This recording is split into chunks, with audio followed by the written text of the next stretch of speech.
Briefcase I'm starting today is a custom briefcase for a local customer that came to me to the workshop, and he's seen this briefcase. This is the Ludwig.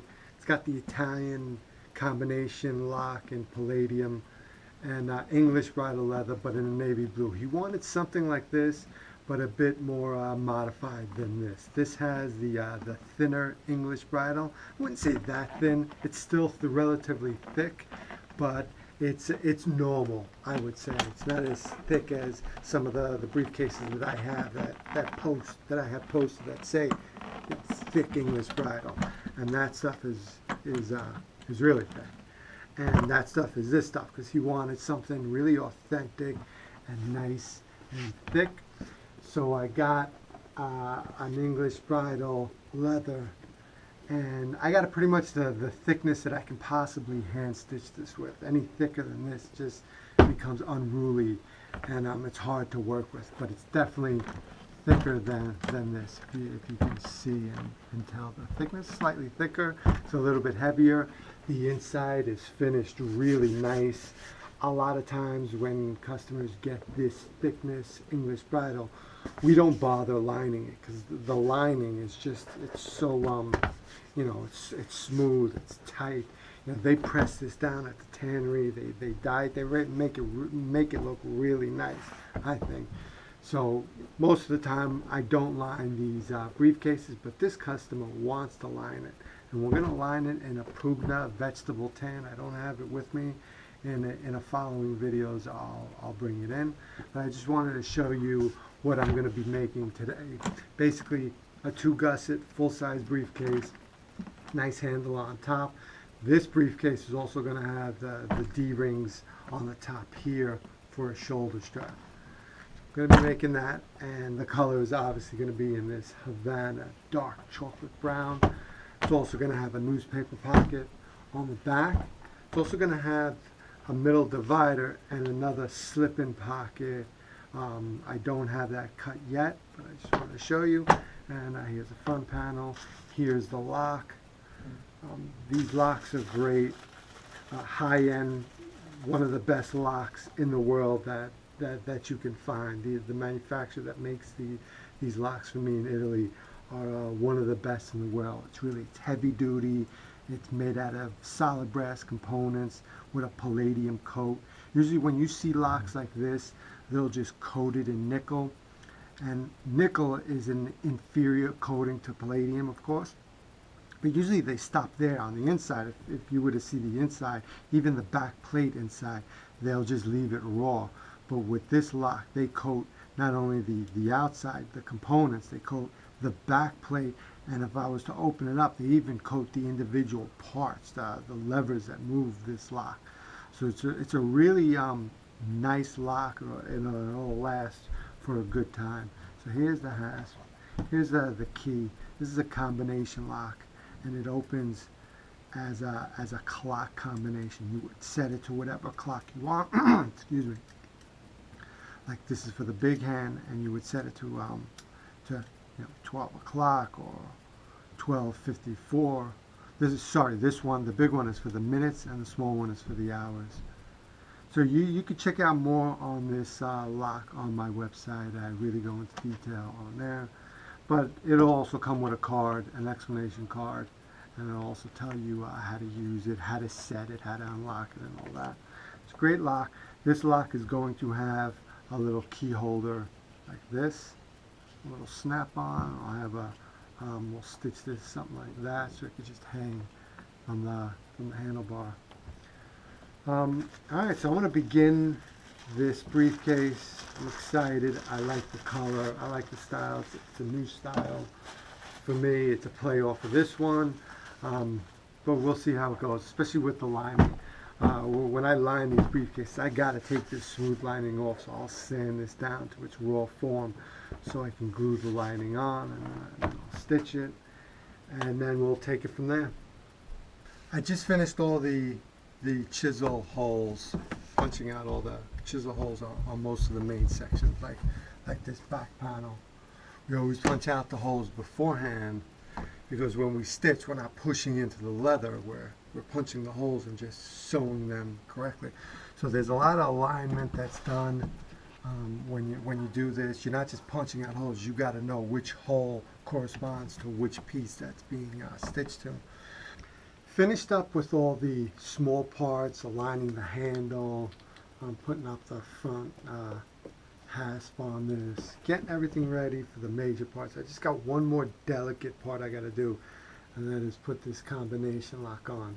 I call it the Hampton Clock Lock. Really solidly built inside and out. It comes from Italy. The craftsmen out there make these individually, and they're really nice locks. Probably one of the best, if not the best, combination locks on the market.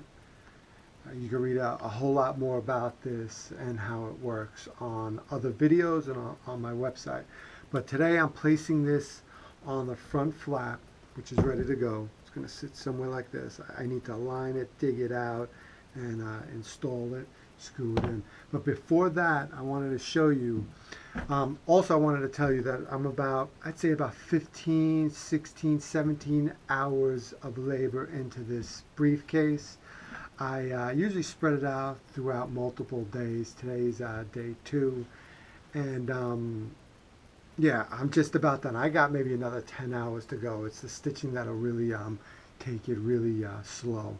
So before I do that, I want to show you that I finished this handle, and as you can see, the spine on the top is stitched in. I'm also going to place permanent screws right here just to give it some extra support. It doesn't need it at all. Stitching, saddle stitching, the way I do it is perfectly fine. I see many briefcases made like that. I've made many like that throughout the years. They're perfectly fine. Just stitching, I usually take it a step further, and I'll put some permanent screws on there just to give it some extra support, which, like I said, I don't think it really needs it. To take it even further, when I'm using thinner English bridle leather, unlike this one, I'll put a bar right here and I'll stitch a leather piece here, through the top, and that bar will help support it. It'll also help keep this completely straight without it ever bowing. Being that this is thick English bridle leather and it's even got a lining that makes it even thicker, you don't need that bar, because it won't bow that much. It won't bow if at all. It's just that this especially because it's thick, will stay pretty solid. I wanted to show you, this is an English bridle leather, just as thick as that, but it doesn't have the lining. It's got the natural lining to it, and you can see I just stitch it, and I'll put bolts through the top spine. Same sort of handle structure as this briefcase, and it maintains its shape. Now, I have another briefcase. This is Italian vegetable tan leather. It's kind of beat up, it's kind of used up, but this has a bow. I should say a bar underneath it. This has a bar right here to keep its stability, because if I didn't put a bar with this soft leather, then you'll see it just curl up, and it'll just probably rip right through the leather eventually. But for this type of briefcase, definite, we put a bar underneath, especially since this one is not even lined.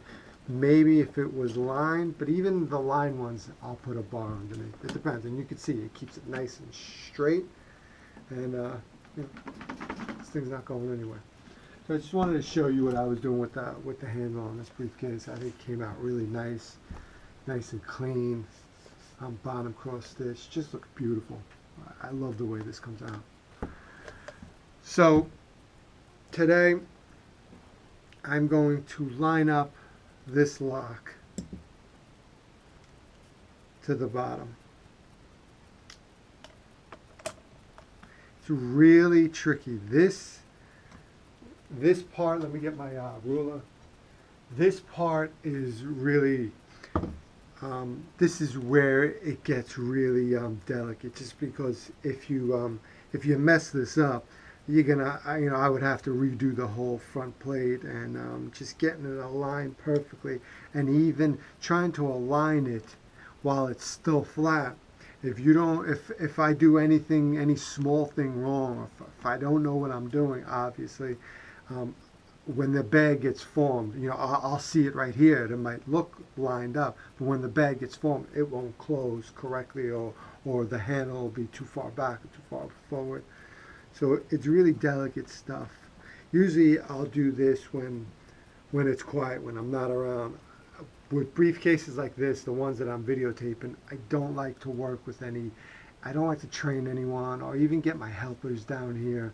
I like to do these briefcases alone. I usually don't like, I work out of my house. I usually don't like when my daughter's home from school or my wife or whatever like that. I like peace and quiet, because stuff like this, it's like painting. It's like making a sculpture. You really got to concentrate on it, or else the smallest little thing would set you back. And setting you back is hours. You know, I put in 20, 30 hours into the briefcase, and setting me back would mean, you know, that you're done with 20, 30 hours. I'm just looking for my ruler. I usually have a ruler around here. All right. So I want my flap to sit right in the center of the briefcase. I want this flap line. That seems like to be the most popular flap line. Sometimes I might put them too high, you know, high up on the briefcase, or even really low, like old school messenger style. But most of these classic briefcases, flap line is going to be right in the center. So that's when I'm lining this up right now. Just want to make sure that the flap comes down, because that's also important on how it closes. You want it to close nice. You don't want the handle to be too far back or too far forward. It's got to sit perfect straight. The measurement's got to be exact. So I'll look at the briefcase, always eyeballing it. I work with rulers. I don't work with templates really. I make templates for my factory, for the factory bags that are made for me. Obviously they're made in templates because they're producing 100, 200, 300 pieces at a time. So you need that template. A template is just like a metal cutter that'll stamp out each individual parts. Well, what I do is I work with these rulers, hand, and I eyeball it, just like a sculptor. He'll look at his piece and he's eyeballing the proportions and the measurements. I do the same thing. Like I said, I like templates, and a template bag exactly the same is great, but I like to put a little uniqueness to my briefcases. I think that's why my customers come to me, because they know they're getting one of a kind. 10 years from now, that briefcase, when you pass it down, you're going to say it came from Marcellino. It was an original. It was a bespoke piece, even made for you. I think that's what's great about this. All right, so I look at my lock. Looks good.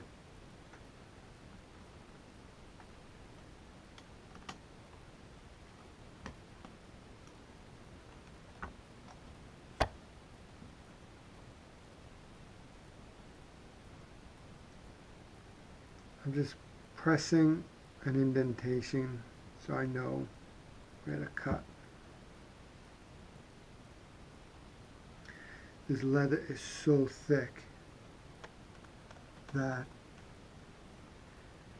you know, it's so firm that most leathers, I'll press down on it and it's fine. You'll get the indentation. This one, because it's so thick, doesn't even give you that indentation on the leather. In a way, it's good because it reduces the scratches, but for me, trying to line this up right now, it's pain.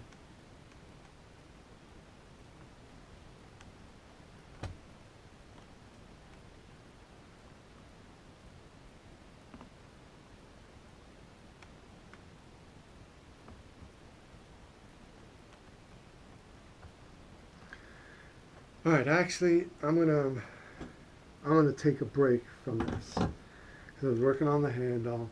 I'm gonna take a break. I'm gonna go for a bike ride, clear my thoughts. I like to go for a bike ride right around the neighborhood in Gusset Park, great state park. Got some great off-roading, but that's not a briefcase. But that's what I like to do. to clear my mind. I'll go do that for an hour or so, and then I'll come back. I'm going to line this up, cut the lock out, then that'll be done. Then I'll start stitching everything, and that'll take the rest of the time. So until then, just finishing up the stitching the gussets, the edge wraps on all these gussets, and I'm going to put the gussets together. I finished the edge wrap, the leather edge wrap on the front panel. I also installed this lock, as you can see. I really like the edge wrapping on the edges to the front and middle panel. I usually do that when I line the briefcases. It just gives it a nice feel, of course, and it also looks good and helps the edges to last as long. I think this is a nice touch on bridal leather briefcases. I don't see too many. I've never seen these classic bridal leather briefcases with these edge wrap.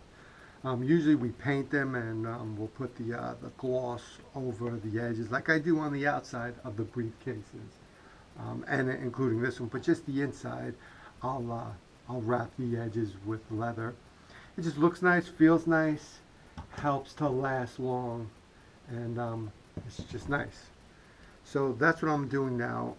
This is one of the smaller gussets, and I'm wrapping the edge, and I'm going to put all the gussets together.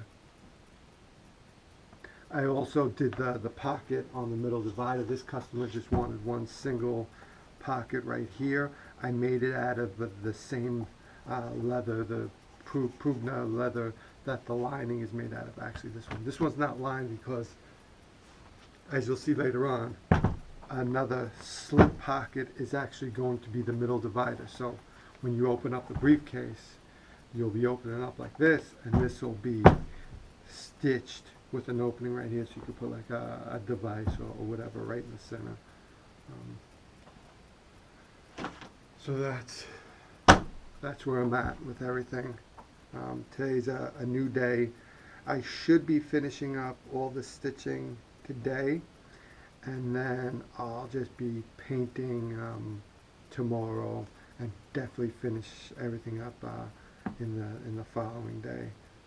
So the stitching should have me, yeah, I guess today, maybe into tomorrow, depending how it goes, how quick I do this. But there is a lot of stitching, putting all the parts together, and then putting everything on the back panel. Like I said previously, since this is thick English bridal leather with a lining, it just takes a little bit longer to hand stitch.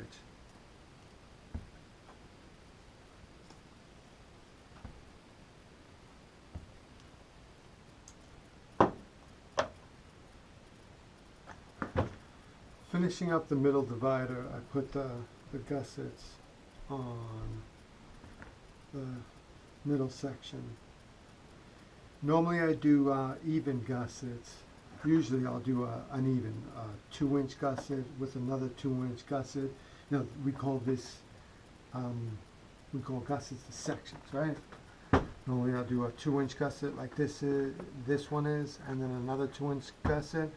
But this customer wanted to customize this briefcase, and he wanted a 3-inch gusset on the inside where the flap closes. I guess he just wanted a little bit extra room in there, and then a smaller 2-inch gusset. So that's why this is. So this is going to be an overall 5-inch gusset on this briefcase.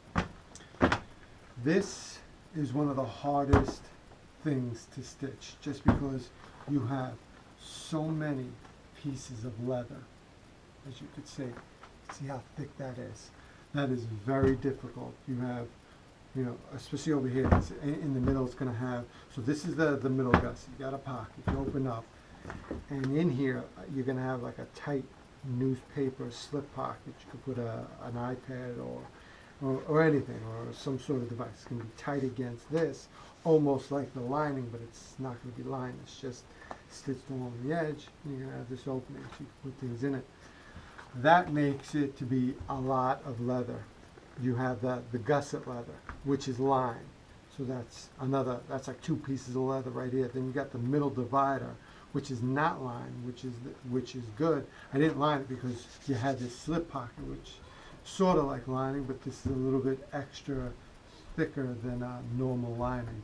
So it just makes the overall width of this middle gusset really thick. And when you're dealing with multiple pieces of thick leather, it just becomes really difficult to line them up and stitch the holes. And you just got to be careful, I guess. It's really time consuming. Comes out great. Gives you a nice, sturdy briefcase that's stable. No filler or anything in this. It's not that soft leather where you need to put a filler in it just to stabilize the briefcase. Which honestly, there's nothing wrong with filling a briefcase with cardboard, but it is what it is. You're dealing with thinner leather that does break easier, but you're also dealing with lighter leather, an overall lighter briefcase when you have that filler, because you don't have the thickness of this leather. They'll just cut the whole top part of the leather and leave the whole underside of the leather. They'll split that off, and you're just dealing with that top part. It makes it a whole lot easier to sew, especially on a machine. That's where we get into being able to sew these types of briefcases on a machine if it's thinner leather. But once you put the cardboard filler, it makes it a little bit thicker and a bit more stable, but it's cardboard. That cardboard down the road, if you ever got any water in between those layers of cardboard, it's cardboard. Need I say more? You're going to have some sort of deterioration of that cardboard. You might even have, I don't know, some bacteria fill up, or you'll just have, I don't know, long term. I've seen some old cases. They do last. I've seen some old cases that have gotten water damage, and the cardboard has damaged and dried up, but it's never as strong as it was before. In that case, I don't like cardboard. I guess you have to take each individual bag and briefcase separately. Sometimes it's called for, sometimes it's fine. Sometimes you want to use thinner leather, like real alligator leather. You want to use that. It's beautiful leather, but most of the time you want to put a filler in it. You're not going to put a lining right on the back of that thinner alligator leather, which I do that. Some customers have asked for that. They don't want that cardboard, so I'll make them an alligator briefcase that doesn't have that cardboard filler, and I'll put either a suede lining or a leather lining on the back, and you could sort of feel the ridges, because naturally that gator has got those ridges where the bones are underneath the skin. It's a very bony creature, so it's got those ridges in the leather. And I guess you like that. You live with that. It makes it authentic. Plus, you're just not dealing with that cardboard. And if anything would go wrong with that cardboard. But then again, I have imitation alligator print bags, where I do usually the women's bags, the smaller women's bags, where I do put cardboard filler in them. They just need it, I guess. I use a suede backing, a suede lining for those, and I'll use cardboard. It keeps the bag light, but it's also structured. I guess that's just that style is called for. It seems like women, I don't think they hold on to bags like men. My customer is a lawyer or a doctor or a professional, whatever, and he wants to buy a bag, and he's spending a lot of money, but he's buying that bag for 10 years, at least 20 years. Women, they tend to buy bags much more, and they tend to go by the style, what's in style that season. So a woman will buy a bag for a year, and if it's got cardboard, and if it deteriorates in a few years, doesn't matter. She's probably not going to be using it every day and pounding it and really getting the use of it. She's probably got a 10, 15 bag collection to begin with. That's my, at least what I tend to see with my female customers.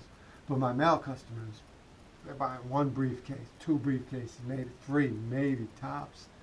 If they're a collector, they're a collector. That's a different story, which I do get a lot of collectors buying my styles, which is great for me. But yeah, they're just collecting from all the authentic makers out there. With the women's bags, they tend to be the ones that I sell tend to be the ones from my factory makes. Not really that I make. The ones that I make, I have to charge a certain amount of money. Obviously, it's I'm not a factory. I have a waiting list. That is what I charge. I think they tend to since they're going through a lot of bags, they don't want to deal with that higher price point, which some do. I do get lots of female customers that want to design their own style of bags. I've had customers send me their types of handles that we've put on, or their locks. They see some sort of locking mechanism. They have an idea to build a bag around that, and that's great. I love when that happens. And they'll send them to me, or a certain lining that they feel, or even a certain leather. I've had customers even source out the leather. They want to make a bag with this leather, and they'll send me that. Those are the really special ones. So I'm just finishing up the stitching, and then after that we're going to put this part to the main part of the briefcase. Then we'll put the front flap on, and then I'll polish it up. I'll start painting the edges.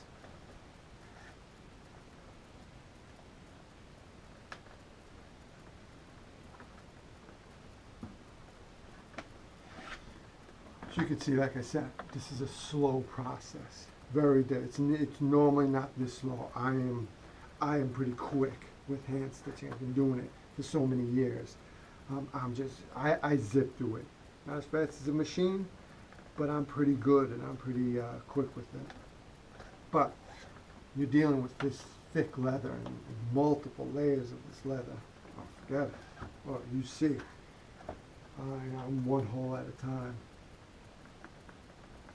And it just takes forever. Customers always ask me as they're building bags, what's the single cost to the bag? And when you're dealing with a factory-made bag, the single cost to that bag is the material, the leather itself. When you're dealing with a bespoke bag, or the bags that I make, made to order bags, the single cost is the skill, is the labor involved into doing this. It just takes a long time. Not just that, this is a highly skilled effort that I am putting into these things. No different than a painter or a sculptor. You've got to hone in on this skill, doing it multiple times through the years. Just keep on doing it. It's something that you develop. So yeah, the single most cost in my briefcases, or I should say these types of briefcases for anyone, is always the labor, then the leather, and then all the other smaller incidentals. But it's definitely the labor. It's difficult to do this.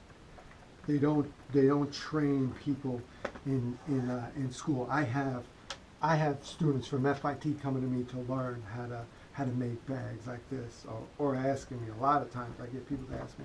I usually turn them down. I'm just not. Sometimes I'm not in the mood to teach people, teach students. So yeah, that's the single most cost in these. It's the labor. It's funny when Tillman came down here to my home, and I was on $1 Billion Buyer. I showed him bags, and he was like, "Yeah, it's great, and great skill." But then when I would tell him the price, he sort of got taken back, and I don't know. I guess he just didn't understand. He's used to.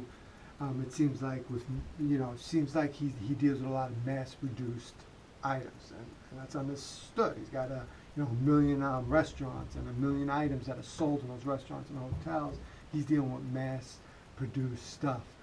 And I tried to explain to him, and I think I did. I don't know if it showed on the show as much, but I think I explained to him. And I think he knew. You know, this is made by hand. This is literally my labor. Someone who has developed a skill over many years. This is the labor, and there's a cost to labor. There's a cost to cheap labor, and there's a cost to expensive labor. And I try to explain that to him, and I think most people understand, or at least my customers that come to me, they understand what's the story. And actually, it was funny when I was telling Tillman, I was like, you could buy one of my bags for $500,000, and the same skill, the same leather, the same material, the same everything that goes into a Louis Vuitton bag or Hermes or someone like that, the same thing, you'll be paying $5,000, $6,000, $10,000 for something that I would sell for $1,000 or $2,000. And it was pretty funny, his reactions. If you've seen the show, that was when he dropped the bag. He was sort of trying to be all shocked. But it's the truth. I mean, you know, you take a craftsman from Louis Vuitton or Hermes who are doing these bags one at a time. I'm not talking about the executives or the guys working on a factory line. I'm talking about the traditional way of leather craft. And Hermes is good with that because that's how they build their items, at least most of them. And this is what they say. Who knows how? You don't know. You don't see the workings like I try to show the way I work. They build their, at least they say, and it seems like it from what I can tell, one craftsman is working on one item. If you're working for a company, how much can you possibly pay one craftsman? You know the rates that are out there for a leather craftsman. I mean, that job, it's not like you're a doctor or a lawyer. You're a leather craftsman. There's a ceiling to a pay that you're going to pay for a leather craftsman. I know because I try to train them and hire them as well. So there's that amount. You're talking about a $10,000 bag from, let's say, Hermes. How much you paying the craftsman? How long could it take him? 3, 4 days, 5 days? Comparably to a bag that I make, 3, 4, 5 days. What are you paying him? $1,000 for a week? $2,000 tops? The leather is, I told you, the most expense in that is the labor. The leather is not that expensive, depending on where it comes, if we have to import it or whatnot. So the whole bulk of that is in the name, is in the marketing. I tried to explain it to him, and he was like, Tillman was like, yeah, but you're not Louis Vuitton. He's right. I haven't been around for 100 years. I don't have this marketing thing, but I wasn't trying to explain to him that I was Louis Vuitton, the company. I was trying to say that I am like Louis Vuitton, the trunk maker who started in France over 100 years ago. It's a working guy, working class leather guy, working out of some crappy workshop, but building great, beautiful artwork. That's what built his reputation. I was trying to tell him the same. This is what's building my reputation. Who knows? Down the road, when my daughter gets old enough, and if I'm not here anymore, she'll take my legacy, my styles, and hey, she'll build it up to that big business. I think that's what I was trying to convey to him, and I think he got it. Maybe not. Maybe it wasn't shown that on the show because it's a show, but yeah. I think most people get it. They understand what true art is and the cost and the value, I should say, of true art that's coming from an artist. They understand the value that they're getting and the value that it is in the item.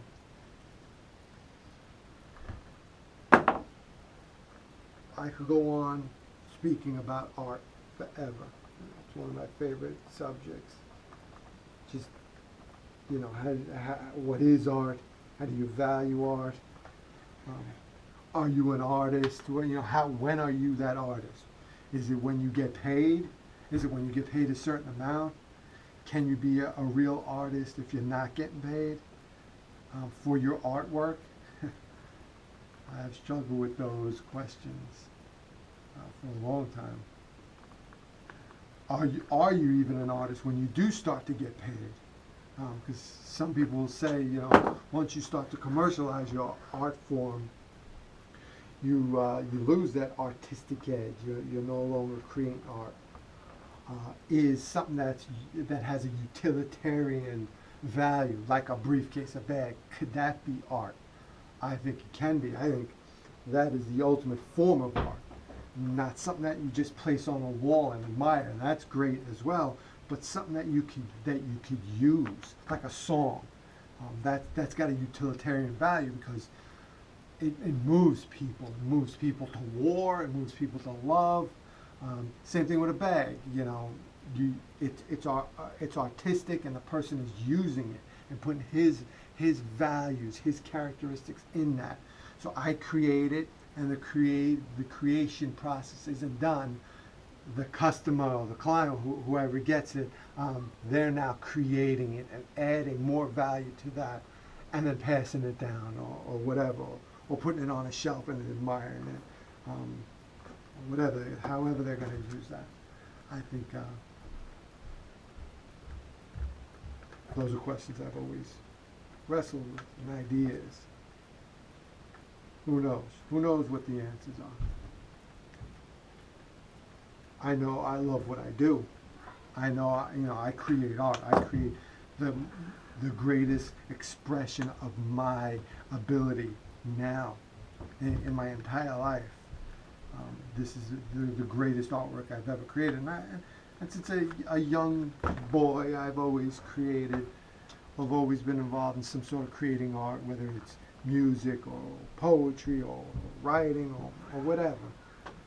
I see this as my greatest creation, these individual items, these individual bags that have a value to the customers that use them. That's the best when they use them.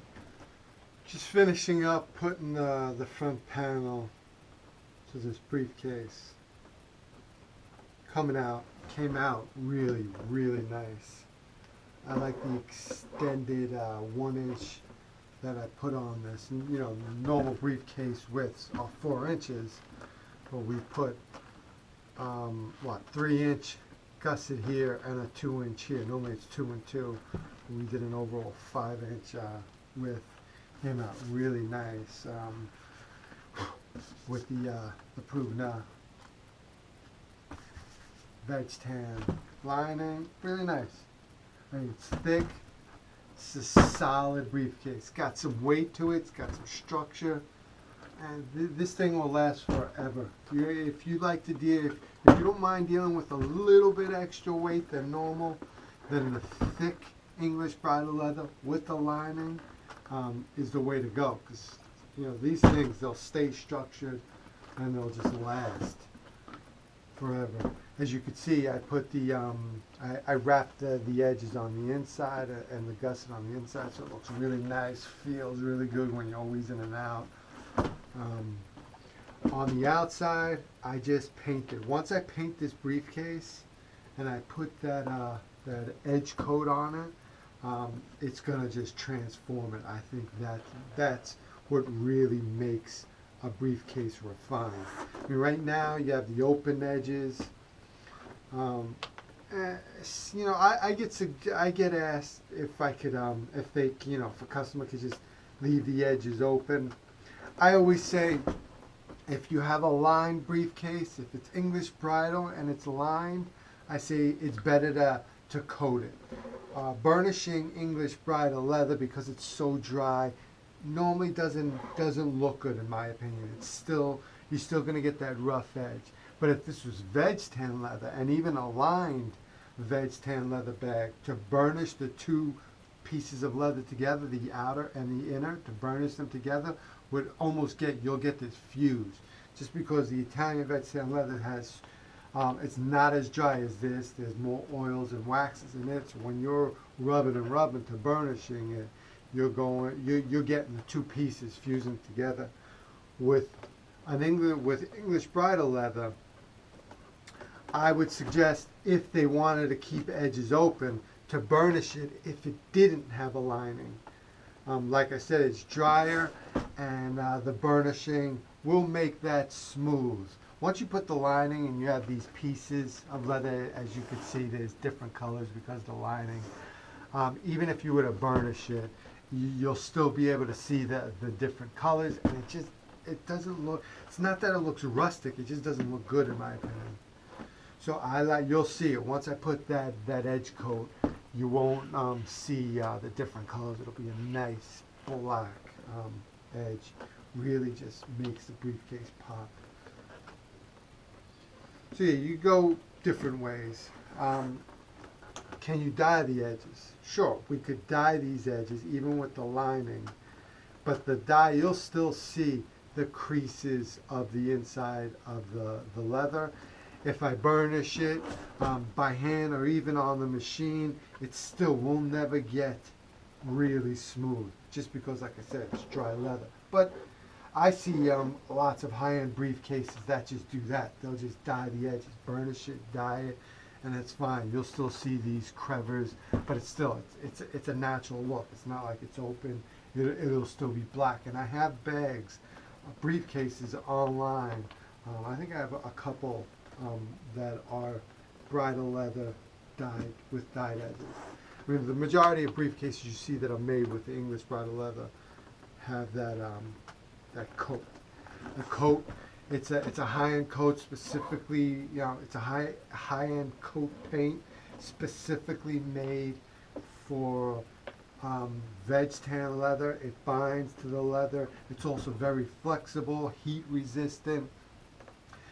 It'll move as the briefcase moves. The other thing is with the edge paint, and any paint for that matter, even with dye, any color you put on the leather, even on the front side, but for the edges, when you're dealing with the briefcase and you're banging, you're placing it, and if it's going on a ground of concrete, you're always going to be rubbing. It's always going to be rubbing. Eventually you'll chip the paint, or you'll wear into the dye. It's just the name of the game. That's how it goes. You shouldn't be treating these types of briefcases like that. They're just not meant for that. It's like treating it's like going jogging in a bespoke suit. You just wouldn't do that. That's not what this is. These briefcases aren't to be out in the wild or rugged. They're to be worn when you wear nice shoes, a nice suit, in a nice environment. They shouldn't be in concrete, banging, just thrown against the table. It's just not the way these should be handled. Like I said, it's like you wouldn't go working out in a suit, in a fine suit, or good shoes. It's the same thing. So, like I said, but with the edge paint, eventually, a few years down the road, you might get some chipping. You might hit it somewhere, and it might chip a little bit. This paint that I use is very flexible, so it binds to the leather really good.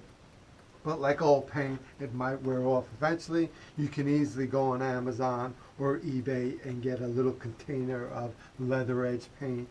I always use a black matte, and you can just touch it up with, touch up your edges with a Q-tip, just like you would with your leather shoes or whatever. So yeah, that's not a big deal. But nothing beats the edge paint. Burnished edges are great. They're never always smooth. They'll eventually be, you're just matting down when you're burnishing. You're just taking a wood slicker and you're just doing this until the fibers heat up. Sorry about that.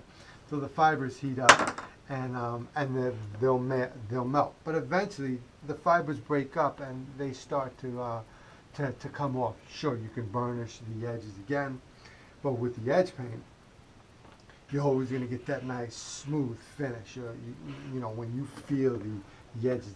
This I still need a few more coats on here. When you feel the edges, it feels nice against the hand. There's nothing beats the look and the feel of that latex paint coat that I put on.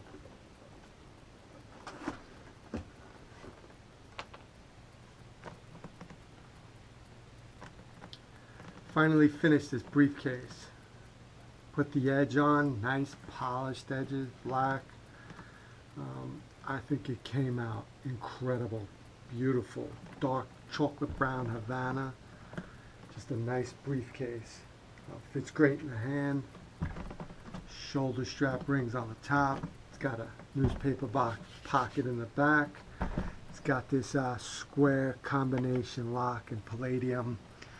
This is a clock lock. It also comes with directions on how to set it, so that'll always be included with these types of locks. The inside is lined with a Prugna vegetable tan lining all the way through. The edges are leather wrapped. Just really makes it refined. I love wrapping these edges. I know I'd say it's 50-50. A lot of people like, you know, just having the edges polished and painted even on the inside, just like the outside, to have that continuation.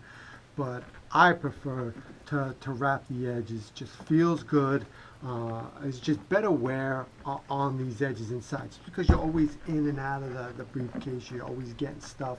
You know, you're in and out and you're pulling. So I don't know. I think it looks good all around. It's great, but it'll work either way. The classic way is to leave the edges inside like the edges are outside. Nice, polished, smooth, painted. But this is the inside.